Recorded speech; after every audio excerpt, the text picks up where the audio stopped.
प्रिय विद्यार्थियों, पिछले चैप्टर में हमने आप सभी को टेंस के बारे में बताया और आशा करता हूं कि आप सभी को समझ में आ गया होगा कि वही टेंस कितने प्रकार के होते हैं। काइंड्स ऑफ टेंस के बारे में बताया। अब आज के टॉपिक में हम प्रेजेंट इंडेफिनिट टेंस को कैसे इस्तेमाल करते हैं वो सीखेंगे। देखिए, हिंदी से अंग्रेजी बनाते समय छोटे छोटे वाक्यों का हिंदी अनुवाद करना आना चाहिए, तब जाकर आप अंग्रेजी के सीखने में सफल हो सकते हैं। यहाँ पर आज आप सभी के साथ प्रेजेंट इंडेफिनिट टेंस की पहचान तथा महत्वपूर्ण नियम शेयर करेंगे। तो आइए टेंस के इस टॉपिक को सीखें और प्रेजेंट इंडेफिनिट टेंस की पहचान, नियम और उदाहरण को सीखना शुरू करते हैं।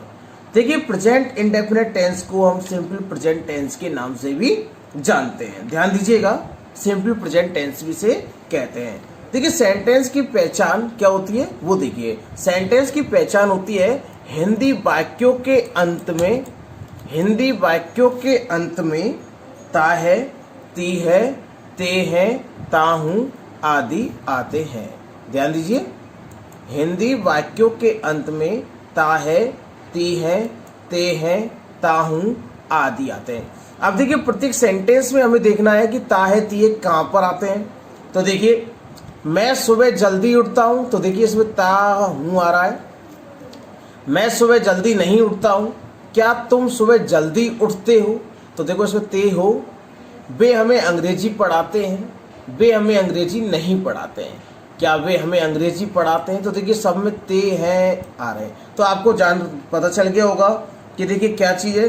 तो देखिए, हम निम्नलिखित उदाहरण को देखेंगे तो ये देखेंगे कि ता है, ती है, ते है, ताहू आदि वाक्य के अंत में आ रहे हैं।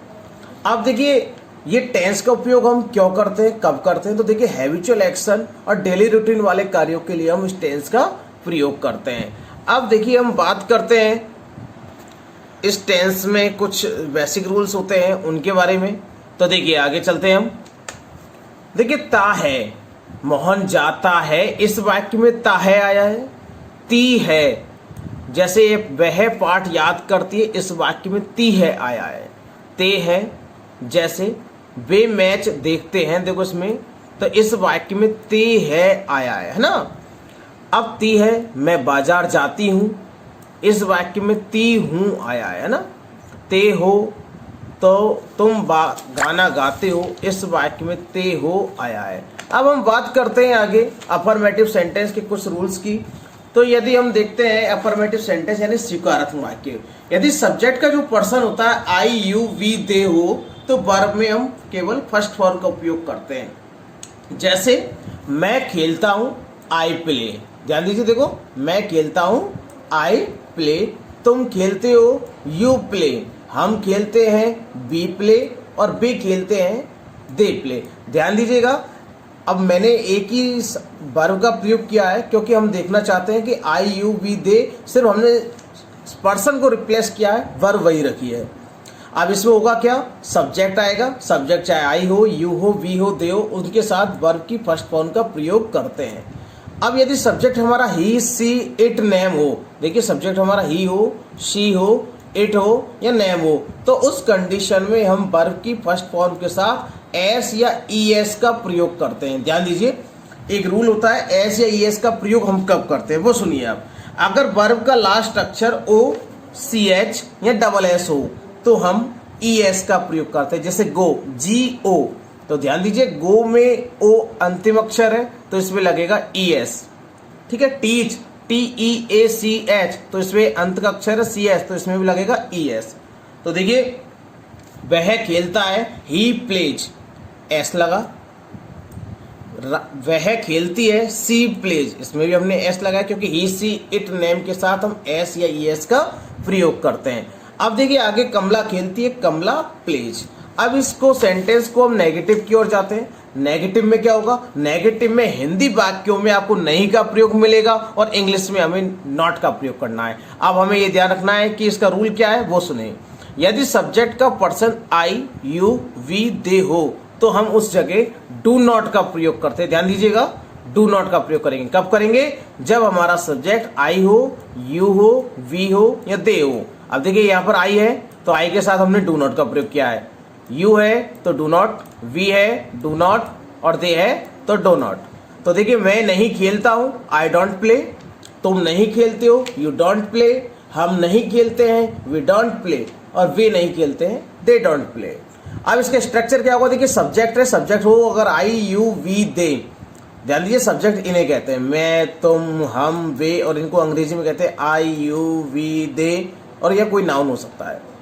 अब देखिए सब्जेक्ट यदि आई यू वी दे हो तो उस कंडीशन हम डू नॉट और वर्ब की फर्स्ट फॉर्म का प्रयोग करते हैं। यदि सब्जेक्ट का person he see it name हो, ध्यान दीजिए कौन कौन से हो, ही सी इट और नेम हो, तो इनके साथ हम डज नॉट का प्रयोग करते हैं। और ऐसे यस नहीं लगाएंगे, ध्यान रखेंगे इस बार। वह नहीं खेलता है, ही डज नॉट प्ले, वह नहीं खेलती है, शी डज नॉट प्ले। देखो लड़कों के लिए यानी पुल्लिंग वर्ड के लिए हम ही का प्रयोग करते हैं और गर्ल्स के लिए हम शी का प्रयोग करते हैं।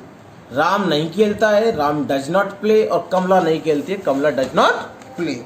अब देखिए इसमें क्या होगा, सब्जेक्ट यदि ही सी इट नेम है तो उस समय हमें डज नॉट का प्रयोग करना है, साथ में वर्ब की फर्स्ट फॉर्म आएगी और ऑब्जेक्ट आएगा। अब बात करते हैं हम इंटरगेटिव सेंटेंस, जिसे हिंदी में हम कहते हैं प्रश्नात्मक वाक्य, यानी कि जिसमें हम प्रश्न पूछें या प्रश्न हो उसे हम प्रश्नात्मक वाक्य कहते हैं। अक्सर ये दो प्रकार के होते हैं, एक वो जिनमें हम जिनके उत्तर हाँ या नहीं में दें केवल, और एक वो जिनके उत्तर हम वाक्यों में दें। तो हम यहाँ पर बात कर रहे हैं केवल किन सेंटेंसों की जिनके उत्तर हम हाँ या नहीं में देंगे। ये HV से स्टार्ट होते हैं, ध्यान देंगे। तो यदि पर्सन आई यू वी दे है, ध्यान देना, यदि पर्सन आई यू वी दे है तो उस कंडीशन में हम डू का प्रयोग करेंगे। कब डू कब करेंगे, देखिए आई यू वी दे से पहले। अब देखिए इसका स्ट्रक्चर क्या होता है, सब्जेक्ट से पहले हमें डू का प्रयोग करना है। जैसे मैंने कहा क्या मैं खेलता हूं, डू आई प्ले, क्या तुम खेलते हो, डू यू प्ले, क्या हम खेलते हैं, डू वी प्ले, और क्या वे खेलते हैं, डू दे प्ले। तो ध्यान दीजिएगा सब्जेक्ट से पहले हमने डू का प्रयोग किया है और अंत में हमें क्या लगाना है, क्वेश्चन मार्क लगाना है। अगला है यदि हमारा person he see it name है तो उससे पहले हम डज का प्रयोग करेंगे, ध्यान दीजिएगा डज का। देखिए यहाँ पे डज है तो ही आ रहा है, तो ही के अनुसार हमने डज का प्रयोग किया। क्या वह खेलता है, डज ही प्ले, क्या वह खेलती है, डज शी प्ले, क्या राम खेलता है, डज राम प्ले, और क्या कमला खेलती है, तो डज कमला प्ले। स्ट्रक्चर क्या हुआ, यदि आपका subject he see it name है तो उस कंडीशन में आपको डज को सब्जेक्ट से पहले लगाना है, वर्ब की फर्स्ट फॉर्म प्रयोग करनी है और ऑब्जेक्ट का प्रयोग करना है। हम आगे चलते हैं। अब हमने इनको तीनों सेंटेंसों को अलग अलग पार्ट रखा है एक में ही। देखिए अंतर क्या होता है, I do my work, affirmative sentence का एग्जाम्पल है। देखिए आई डू माई वर्क, मैं अपना कार्य करता हूं। I don't do my work, तो हमने यहाँ पे डू नॉट लगाया नेगेटिव के लिए। और अगर इंटेरोगेटिव लगाना है तो हमने डू को कहाँ लगा दिया, आगे, किससे पहले, सब्जेक्ट से पहले। ध्यान दीजिए इंटेरोगेटिव में सब्जेक्ट से पहले हम क्या लगाते हैं, HV का प्रयोग करते हैं। दे टेक देयर ब्रेकफास्ट, तो देखिए इसका नेगेटिव क्या होगा, they don't take their breakfast. इसका इंटेरोगेटिव क्या होगा, इसका इंटेरोगेटिव होगा do they take their breakfast.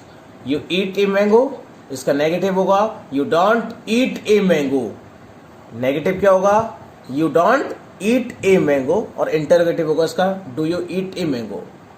तो देखिए हमने यहाँ पर कई सारे हमारे साथ पास में कई सारे एग्जाम्पल हैं। अब इन एग्जाम्पलों को देखने के बाद हमें मालूम चलेगा कि हमने नॉट का प्रयोग कहाँ किया और HV को हमने कहाँ प्रयोग किया। अब देखिए हम आगे चलते हैं हम अगले टॉपिक पे।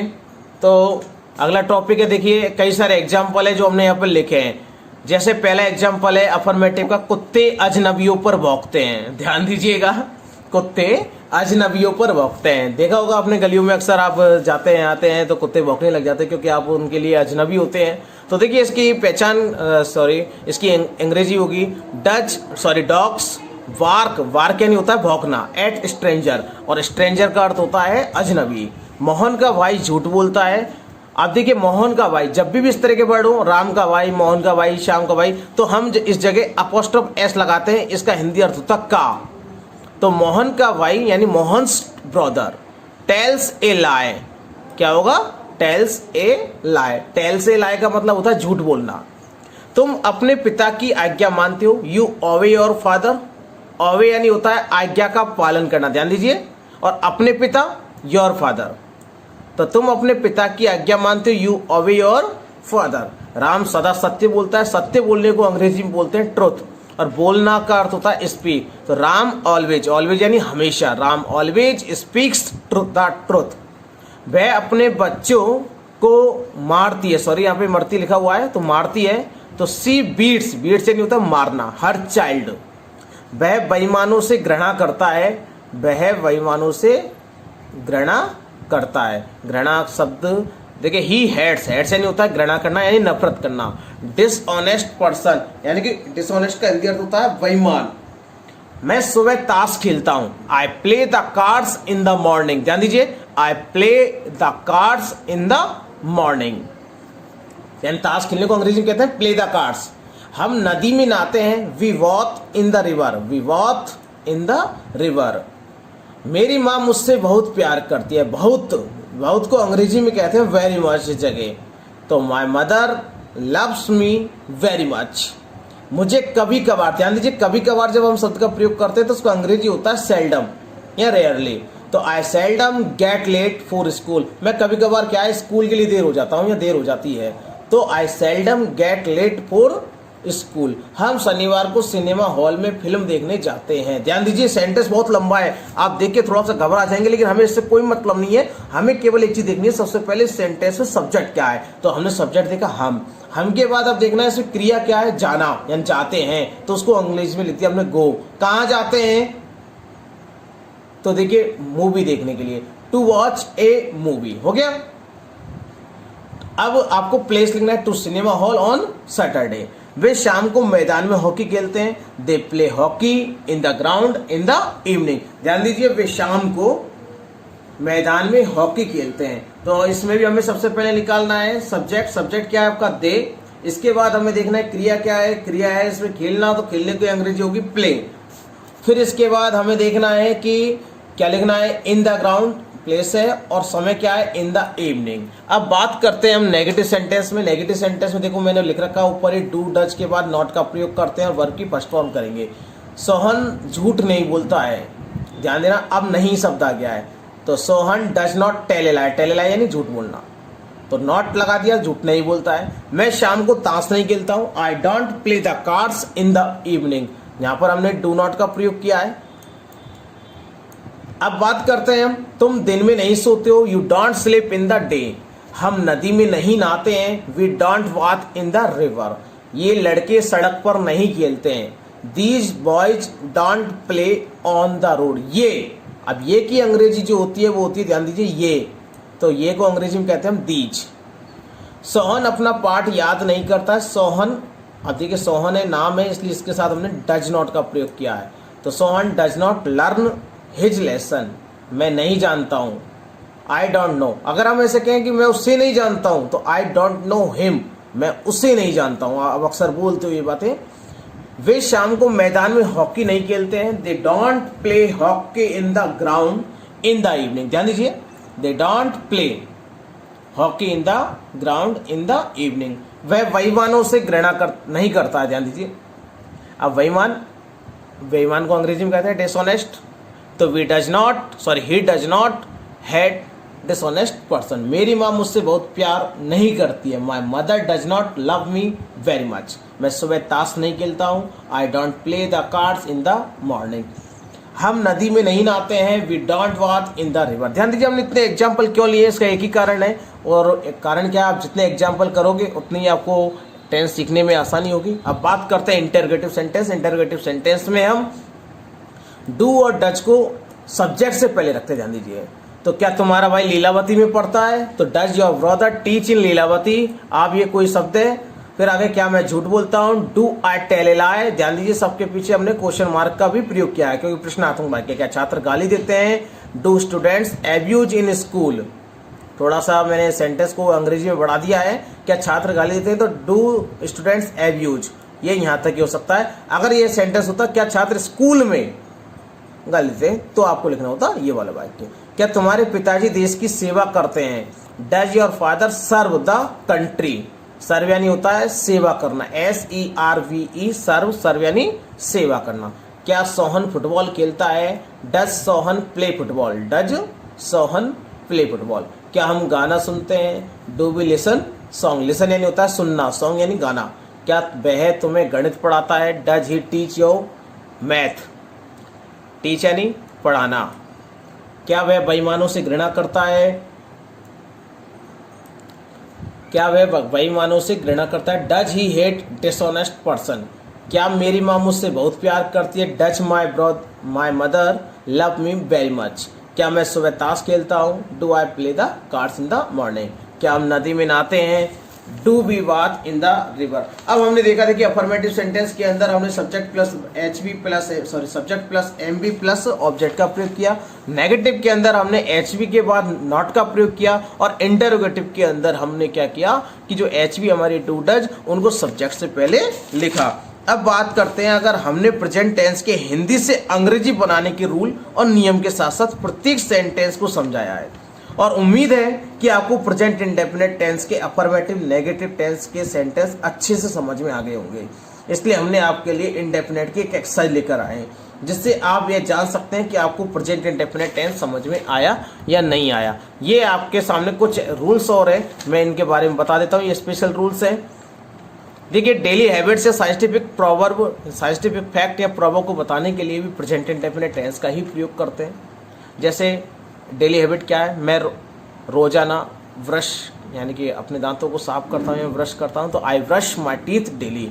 अब देखिए, एक साइंटिफिक फैक्ट आप जानते हैं कि जो पानी होता है वो बर्फ में कब जमता है? 0 डिग्री सेल्सियस पर। तो water freezes at 0 degree Celsius. आप एक भी चीज़ भी जानते हैं, water boils at 100 degree Celsius. जो पानी होता है वो 100 डिग्री पर उबलने लग जाता है। अब एक प्रोवर्ब है, प्रोवर्ब को हिंदी में कहते हैं कहावत। A bad workman quarrels with his tool, यानी। फिर अब बात करते हैं हेयर और देयर से शुरू होने वाले वाक्य जो एक्सक्लेमेटरी सेंटेंस होते हैं उनमें, तो उनमें प्रेजेंट इंडेफिनिट का ही प्रयोग किया जाता है। न्यूज़पेपर की हेडलाइन में अक्सर हमने देखा होगा, न्यूज़पेपर में जो भी हेडलाइन आती है अधिकतर वो इंडेफिनिट में ही आती है। फिर बात करते हैं इंपेरेटिव सेंटेंस। इंपेरेटिव सेंटेंस हमेशा वर्ब की फर्स्ट फॉर्म से ही स्टार्ट होते हैं। फिर बात करते हैं हम कि कोई ऐसे कार्य जो हम कभी भविष्य में करेंगे, जैसे मान के चलो कि मेरी फ्लाइट कब आएगी? भाई सुबह 6:30 बजे आएगी, तो my flights takes off tomorrow morning at 6:30। Commentary करते समय भी हम इंडेफिनिट का ही प्रयोग करते हैं। इसके बारे में हम बाद में बात करेंगे, लेकिन सबसे पहले मैं आपको एक्सरसाइज जो आपको दिखाई दे रही है आपके स्क्रीन पर, उस स्क्रीन में आपको सामने कम से कम 32 आपके सामने एक्सरसाइज है। इन एक्सरसाइज को आप करेंगे तो आप यदि इनको सही ढंग से कर पाते हैं तो आप समझ जाएंगे कि हमें इंडेफिनिट जो टेंस है वो अच्छी तरह समझ में आ गया। आशा करता हूँ कि आपको ये टेंस समझ में आया होगा। Thank you very much.